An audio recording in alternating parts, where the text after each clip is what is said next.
Welcome to the Wander Mode podcast, where we celebrate the fearless spirit of women embracing life's wanderings. Where every story is a spark of inspiration and reminds us that sometimes the most beautiful moments happen when we simply embrace wherever the journey may lead.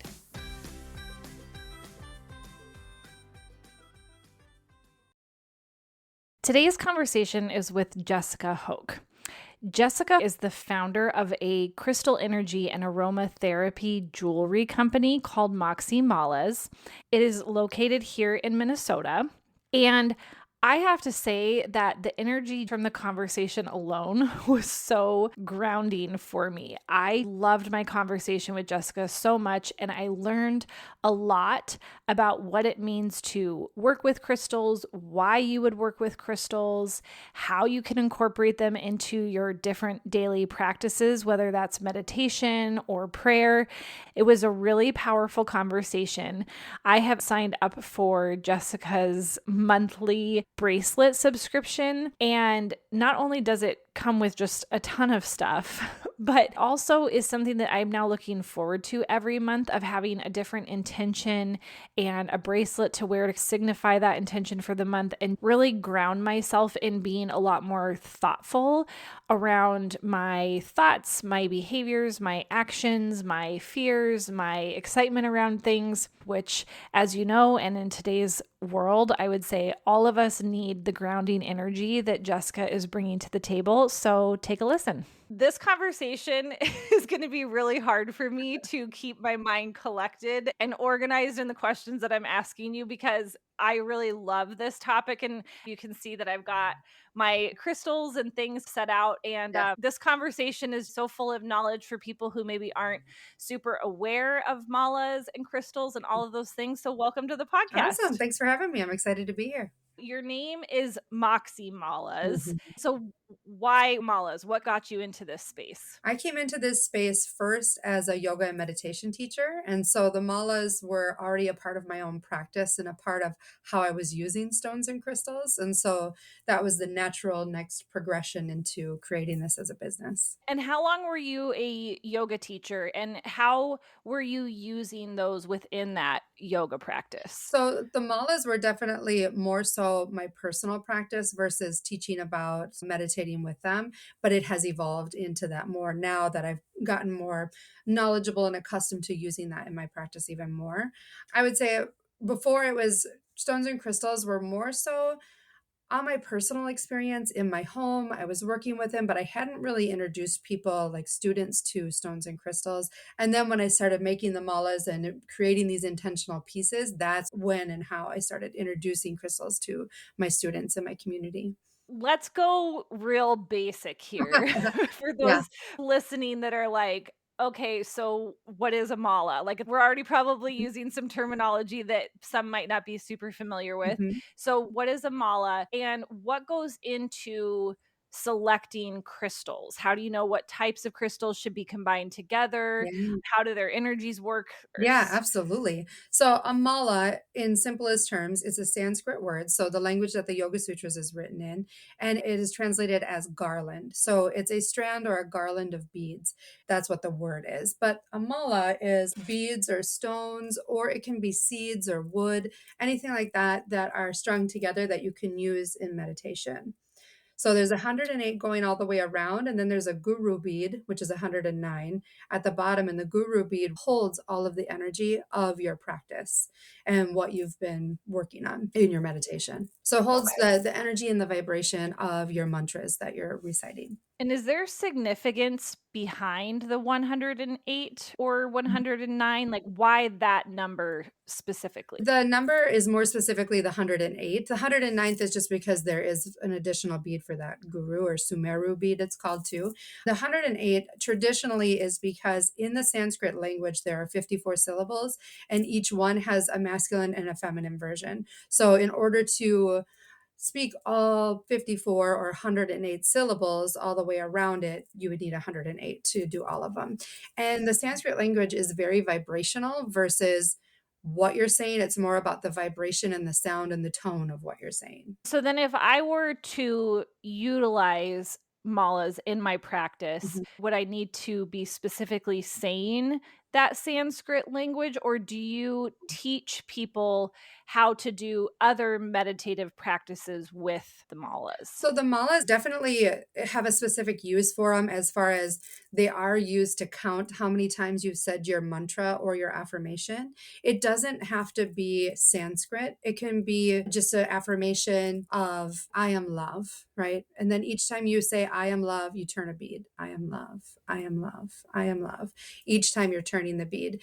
Now, if it is Sanskrit and it's a particular mantra, the mantras are channeled sequences of these Sanskrit words. So they're very specific. So if it's not one of those, it's considered an affirmation versus a mantra. You Okay. can pick I am love, or I am calm, or I am peaceful, or just hum, I am. Inhale, so, exhale, hum, turn a bead. And then what you're going to do then is you're going to use the beads and count all the way 108 all the way around. And then you can be done with your meditation and you can put the mala on and wear that infused energy of your meditation practice. Or you can continue on, but what you'll want to do is turn around and go back the other way so that we don't cross over the guru bead, out of respect for our intentions and the energy of our practice. So that guru bead, it sounds like that's more overarching your energy that you're bringing into your Mhm, practice, who you are as a person. And then mhm, that meditation or that mantra or that affirmation that you're stating mhm, as you're going around, that sounds like it's ever changing. Where am I at in this particular moment? Or what mhm, am I feeling? Or what do I need to work through? mhm. Or what do I want to focus on? That type of thing. Yeah, there's definitely different ways of approaching it. So it can be different day to day if that's the practice that you're working on. If you're working with a particular mantra, it's very good to keep the same mantra for 40 days if you can. That's when the magic happens, so to speak, with the vibration and the energy of that mantra, is to stay within that practice. My teacher said too, though, it's more so about sticking with what you intended to do. So if you say, I want to work with this mantra for 7 days, then work with that mantra for 7 days. Or if your intention is, I am working with this today, then that is your intention. So there isn't really a right or a wrong. It's more so about your intention and staying true to what you said you were going to do in your practice. Because I would guess it would be very easy to jump around a little bit, like, Yeah. "Oh, today I'm feeling whatever," whereas when you get into the habit of coming back to the same mantra or affirmation, it's a little more grounding. Yes. Yeah, exactly. Because you're repeating it and you're getting more comfortable with it and it's more solidified in your energetic body. And some of them have very specific meanings behind them that you're working on as well. So some can be for gratitude or some can be for freedom, liberation, grounding, that sort of thing. Alright, then tell me a little bit about the crystals that make up the malas, and then I know you have other types of jewelry as well, like bracelets or maybe even just the crystals. I know there are a lot, so we're not Yeah, gonna talk about, like, every type of crystal, right. but maybe just talk to me about a handful that tend to be very commonly used in them or what their purpose maybe would serve. Mhm. So with stones and crystals, I think one of the first things that we really talk about is what is crystal energy and why are we choosing stones and crystals over plastic or glass or even wood? Well, wood and seeds are going to hold their own kind of energy, but different than crystal energy. So our energy is very, very light and it dances with our mind. So our mind follows our energy follows our mind, and it's constantly ebbing and flowing with our reaction to the experiences that we're having in our life. So when you're picking stones and crystals, the vibration of the stone or the crystal stays the same. And what you're doing is you're bringing this vibration into your energy field and looking for something called entrainment, or where your energy, your vibration is going to sync with that of the crystal. I have a workshop that I lead about creating intention and then picking stones and crystals based on your intentions. And a lot of it has to do with our chakras, or our seven main energy centers in our body. And a lot of the stones and crystals are going to vibrate based on those different frequencies of your energy centers. So, for example, let's say you want to bring more loving energy into your life. This might be attracting love, or it might be something like forgiveness or compassion or empathy for yourself or for others, wherever that needs to show up in your life. You would choose stones and crystals that are going to have that vibration of the heart chakra or that loving energy center. So, things like rose quartz. For people who are starting a crystal collection, I always say start with rose quartz. It is widely available. easy to find. It is affordable as well. It's not like, oh, I want this crystal and now it's going to break the bank. Yeah, no, it's true, I know. Some of them will, but rose quartz is very accessible and it supports the heart. And at our heart center, we have 108 energy lines in our body, which is more than anywhere in our energetic system. So if rose quartz is really going to support everything, but it's also the crystal of universal love and compassion and forgiveness and things like that. So I'll use another example too, just to kind of help demonstrate how crystals can also be attractive to you, or I Mhm. guess stand out to you when you're going into a store that Yeah. sells crystals. So I have my little desert Yeah. rose behind me, and I had gone to breakfast with a girlfriend, and we went into this store here in Minnesota called Jewelweed, Oh, and we're kind of walking around. And one of the big things that I had talked with her about was that I just really felt like I was struggling with the direction that my business was going to mhm, go. And what am I going to do with this? And I feel like I'm in this weird in between type of state. But I had this very strong vision of where I wanted to go, but I felt like I was kind of on the in between. mhm, And when I went into Jewelweed, I was perusing, and that one thing, that one piece, like I couldn't not think about that one thing, the piece of desert rose. And I just kept coming back to that. So, do you want to talk a little bit, going back to what you said with the chakras? What might that have told me?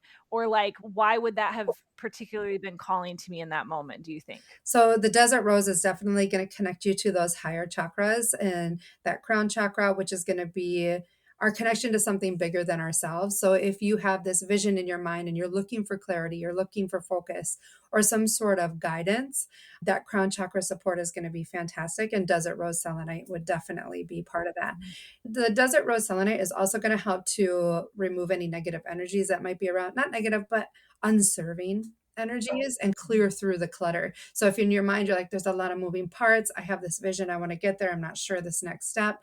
Desert Rose is going to help to clear the clutter. I always say this to people too. If you go into a rock shop, you can go with someone's guidance like rose quartz or amethyst or some of these quote unquote starter crystals, or if something is singing to you, like the desert rose, you're like, I can't get this out of my mind. Your energy body is drawn to that for a reason. It's pulling you in because it will serve you. So I always say if something's singing your name, grab it. And some people are like, these are rocks. And that's okay too. But even if you're drawn to something because it's beautiful, like let's say it's a gorgeous color or a shape or a texture, and you're like, oh, I just can't stop looking at it. Your energy body is saying, yeah, grab that. Bring that Mhm. with you.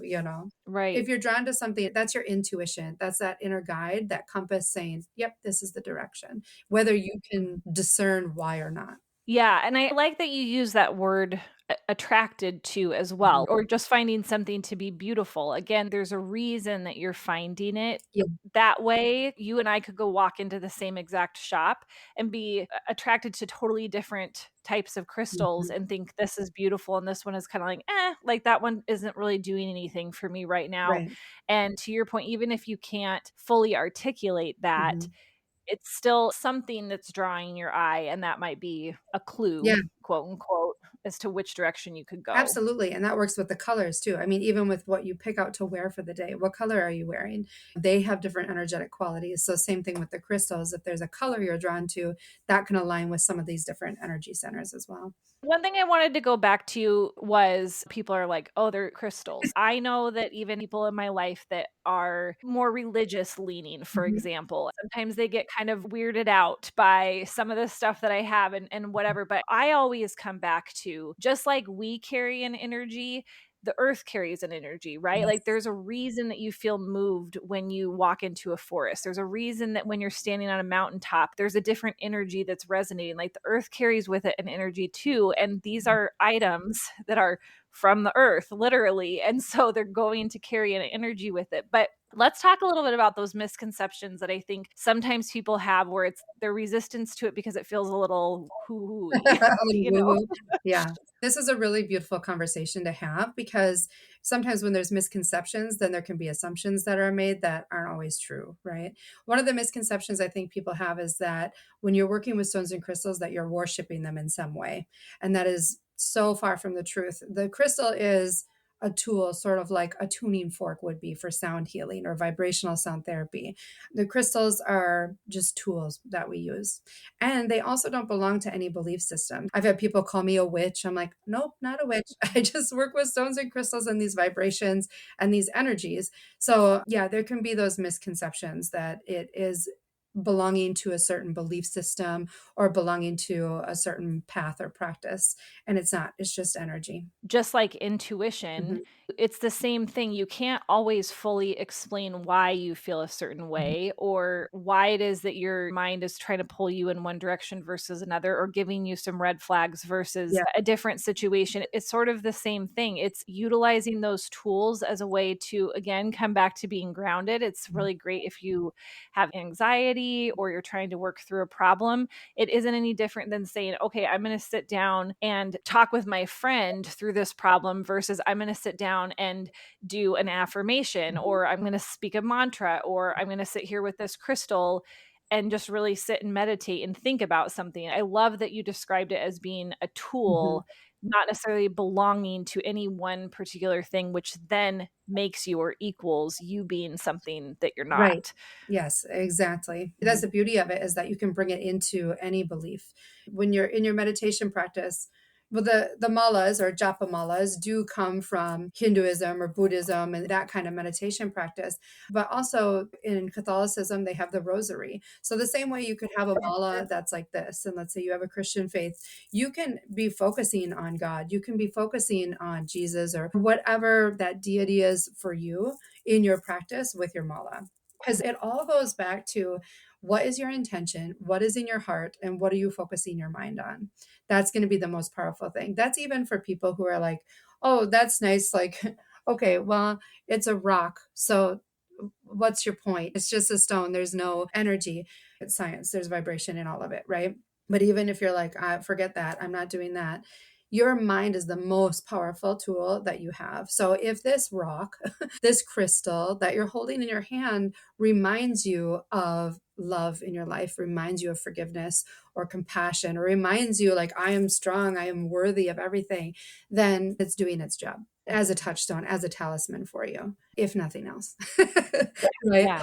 Right. Interesting. Okay. Mhm. So then tying into that then, what do you feel are some of the benefits of having independent crystals? So, like what I have behind me, where it can sit on a table, Mhm. or something you could have in your hand versus like a bracelet or a mala. They obviously serve different purposes, but is there a benefit of one over the other, or is there a good starting point for someone? I would say a good starting point would be a single stone, just because you're getting used to the idea and getting used to feeling the energy or the vibration of it. Sometimes people will pick it up and they'll feel really disappointed, like, I don't feel the vibration or the energy of this, because it's very, very subtle and that can grow with time. But I would say starting with one specific stone, one specific intention is really powerful. Even the traditional japa malas are all one stone all the way around to keep that vibrational quality of your practice the same.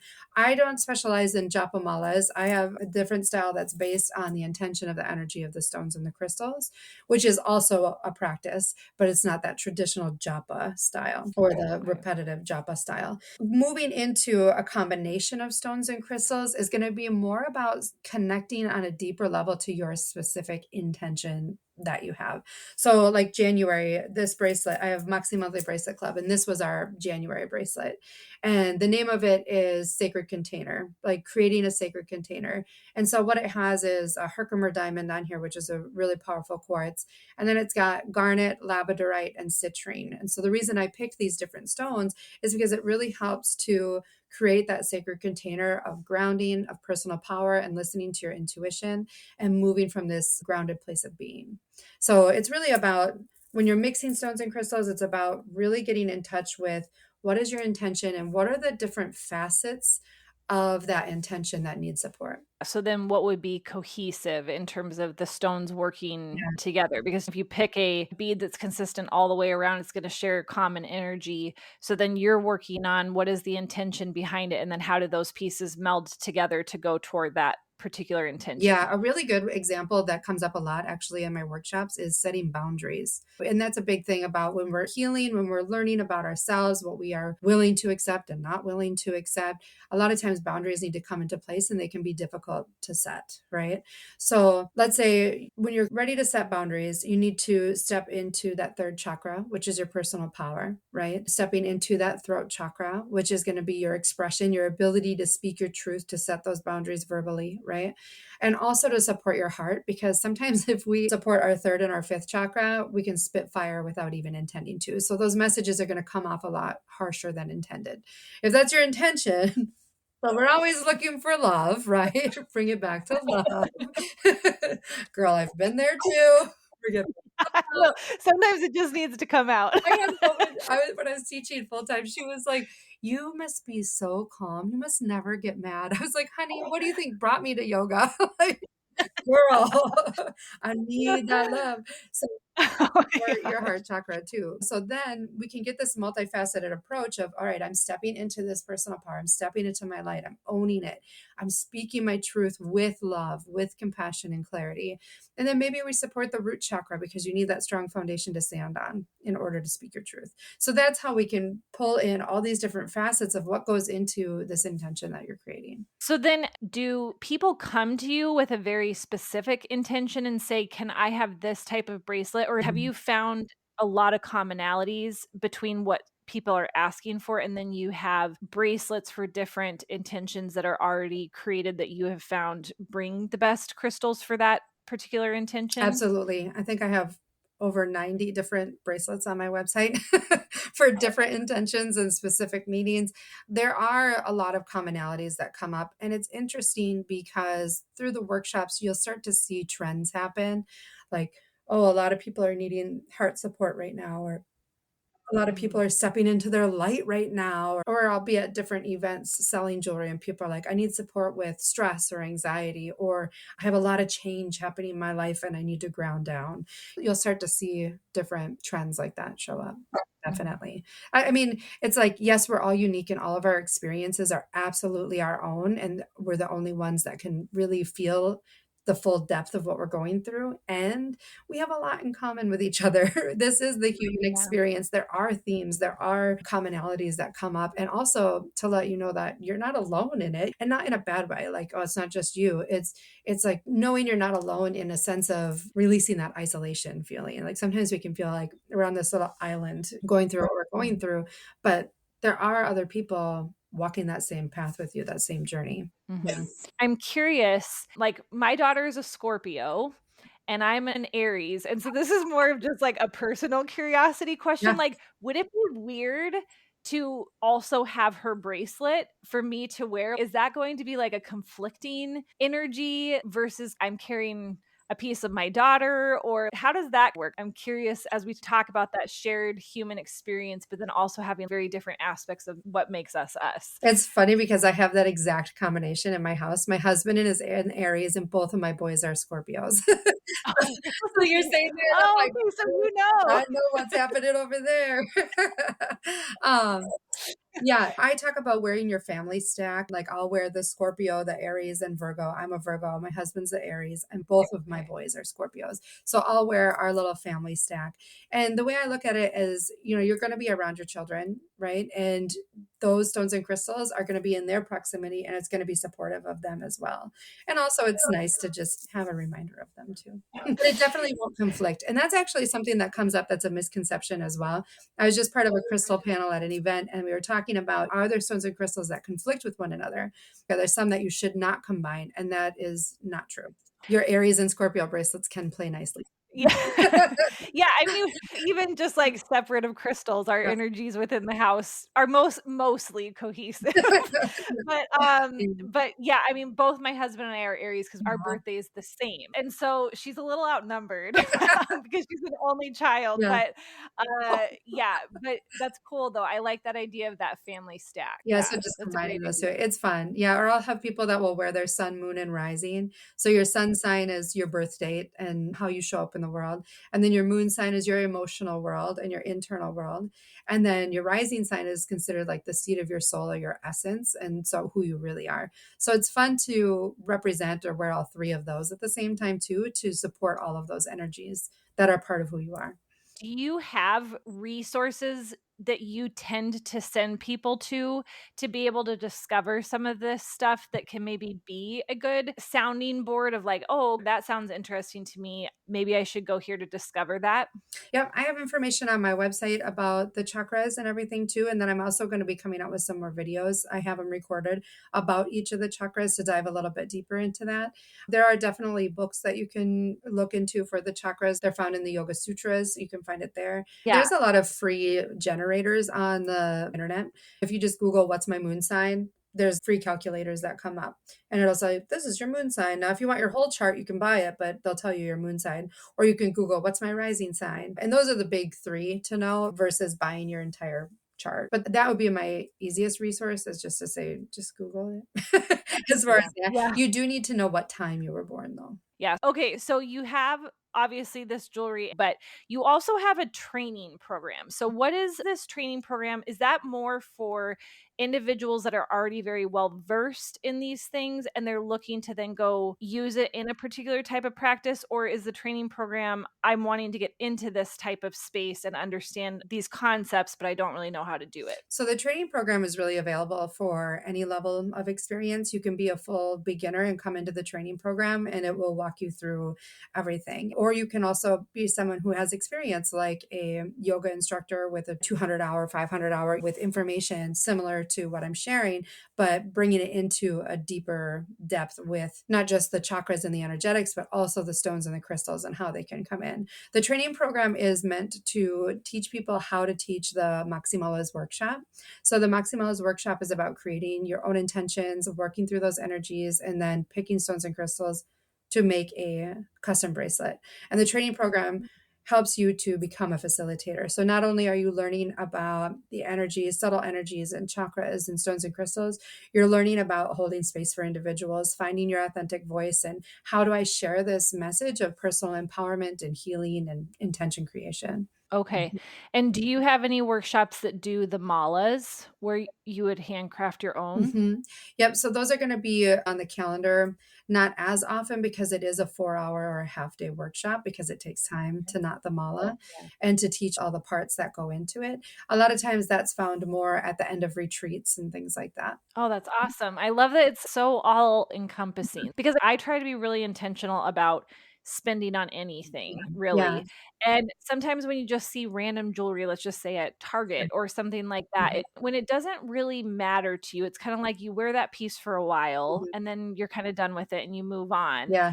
Whereas these pieces feel very much like you really want to be connected to them. You really want them to mean something as you're wearing them because, again, it's that whole transfer of energy. Yeah, absolutely. On the website, when you look through the bracelets and you shop through the website, every single bracelet will tell you a breakdown of what is the intention behind this piece, the inspiration, and what the energies are of it. And then it'll list each of the stones and their individual properties as well. So you can really see what you're working on. And then people will stack their bracelets too. So they'll be working on different things and kind of mix and match in that way too. Oh, love it. Nobody will ever have to buy jewelry again because once you pick your stacks, you can just you'll always have Yeah, something yeah. Or that you people can who work on. rotate bracelets. Yeah, definitely. Mhm.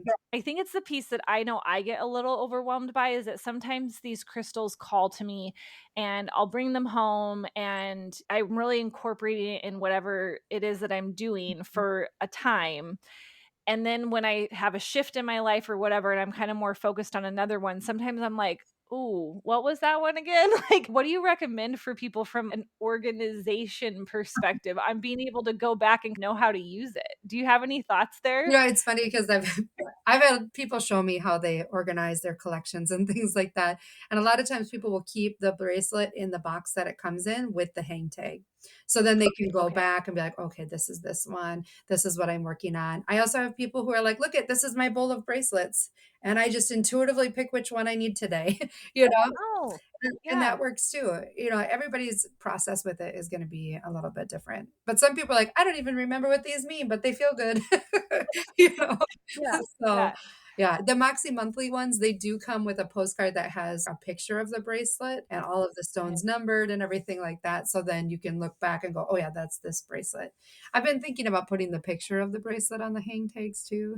Like Yeah, I know for my type A brain, I probably should be better about it just being whatever's calling to me in the moment, but sometimes I really want to know yeah, that just this is really what I need. yeah, this is what I'm working on. Yeah, yep. Mhm. Oh, so cool. So before we jump off, what's the deal with the monthly bracelet subscription? Mhm. Is it a yearly thing and then the bracelets repeat, or is it always ever It's changing? always ever changing. We are on bracelet 72 this month, and it has been 72 unique bracelets. And those bracelets hold a special place in my heart because I started the Moxie Monthly membership because I have constant inspiration flowing through me. Like I have constant messaging coming in, and I was like, I need to create. So every month I have an intention, and you can sign up for a year. You get a great bonus box if you're a VIP member and sign up for a year. It's valued at $150 of stuff, which is amazing to support you through a year of intentions. And then you get the bracelet, a loose crystal every month, and then an intention practice.